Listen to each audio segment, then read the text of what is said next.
Ya Facebook y algunas redes sociales daban los primeros pasos en Cuba, mi país, cuando alguien de Guantánamo anunció en Internet que estaban a la venta numerosos cuadernos y películas que habían pertenecido a Juan Pingaria, un ufólogo investigador. El vendedor era Pichirulo, que también había crecido en el poblado de Puriales, a quien en los tiempos de la escuela primaria lo teníamos separado de nuestro grupo, porque entre otras faltas, era bruto, descarado, oportunista e interesado. Tuvo la suerte Andrés, el español, de ver el anuncio e inmediatamente enloqueció.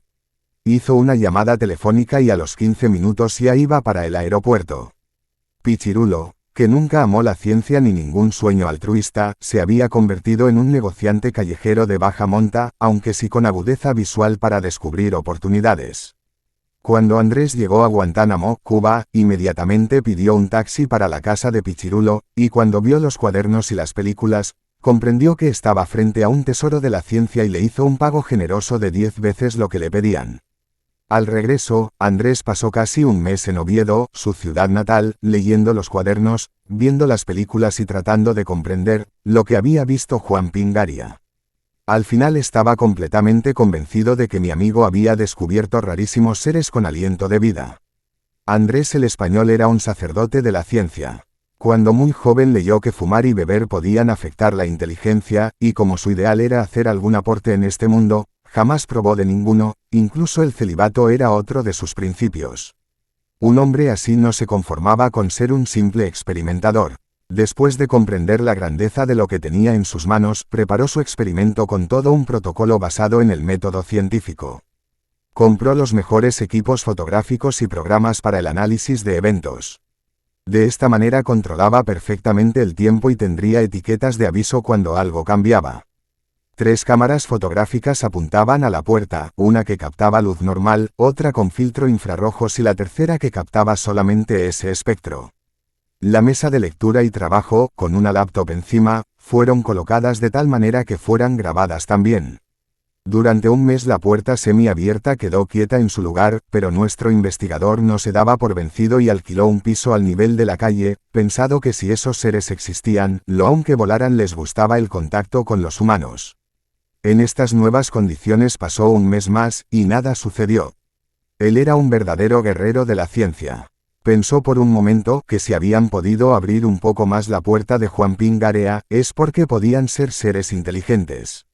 ¿Y si sabían de nosotros? ¿Y si escuchaban y leían nuestros mensajes?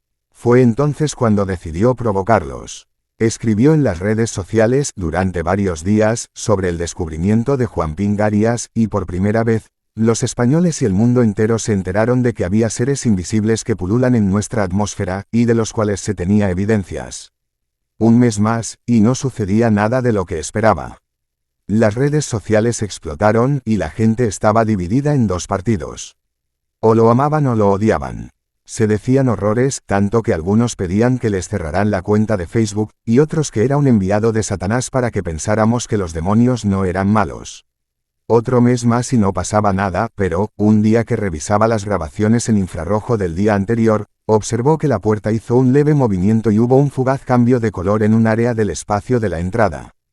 Solo los científicos ven los cambios pequeños que son imperceptibles para los ojos vulgares. Luego no pasó nada más. Revisó todo el metraje todo el día, sin encontrar la menor señal. Cuando estaba muy agotado fue que se dio cuenta que las libretas que algún día eran de Juan Pingaria estaban en su librero pero desordenadas como si alguien las hubiera revisado. Quedó muy sorprendido pues él no tenía ayudante y nadie había visitado su nuevo laboratorio. Como todo investigador de verdad, nuestro sacerdote de la ciencia con el leve movimiento de la puerta, el cambio de color del espacio abierto y el desorden de las libretas llegó a la conclusión de que estos seres invisibles habían respondido a la provocación.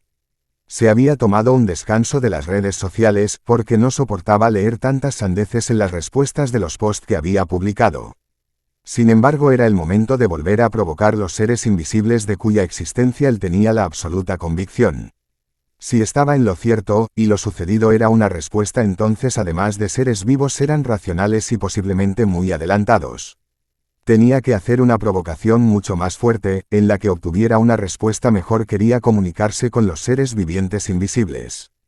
En la nueva campaña en las redes sociales, publicó primero lo que había sucedido, aunque él sabía que eso era muy poco para convencer a alguien. Luego pasó a decir las cosas que pensaba aunque no las hubiera comprobado. Se trataba de una población de seres inteligentes y el desarrollo tecnológico de nosotros había llegado a un punto en el que era posible una comunicación con ellos. Andrés ni tan siquiera leía las respuestas de sus escritos en las redes sociales, porque en realidad no escribía para la gente. Él se estaba dirigiendo a los seres invisibles. Cada cosa que decía estaba dirigida a hacerlos gritar sí, estamos aquí. Un día escribió lo siguiente y con lo que se ganó más de 100.000 emojis de risa. Queridos seres invisibles, yo sé que ustedes existen y estoy convencido de que ustedes son fuertes, poderosos y buenos. Hagan mañana por la noche una demostración que yo pueda filmar, para enseñarla a esta pila de incrédulos. Cualquier cosa, lo que se les ocurra. Ustedes siempre serán bienvenidos a mi casa.